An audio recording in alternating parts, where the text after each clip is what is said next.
ច្រើនណាស់បងប្អូនអើយច្រើនតែមែនទែនហ្មងតែយើងអត់ដឹងថាវាអាចរស់ទាំងអស់បាន 100% ទេតែដឹងថាច្រើនពេញមកតង់ហ្មងដោយសារយើងកាលនោះយើងកាលថ្ងៃទី22ហ្នឹងយើងដាក់ប្រកាស24គូគឺវាអោបគ្នាទាំងអស់ទាំង24គូចឹងពេលវាចេញពងមកវាញាស់ទាំងអស់បើសិនជាវាអត់បានអោបគ្នាទេចេញពងមកក៏វាអត់ញាស់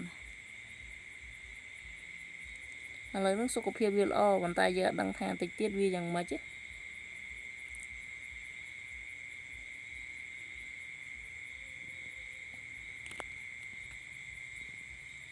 ច្រើនមែនតើភ្ញាក់ផ្អើលខ្លាំងហ្មងវាច្រើនពេកស្អែកធ្វើតង់យើងបំបែកវាខ្លះព្រោះឯកាលណាចង្អៀតពេកវាស៊ីតែគ្នាទេបងប្អូនវាអត់មានចំណេញយើងទេតែដែលឡើងនោះគឺសបកពងរបស់វាហើយខ្លះក៏វាអត់តន់ញាស់ដែរបងប្អូនវាទោះបីបានថាម្លងមួយថ្ងៃពីរថ្ងៃមែន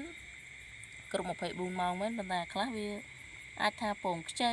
ពងស្ទើអញ្ចឹងក៏វាអត់ងាយញាស់ដែរយ៉ាងដែលឡើងនេះ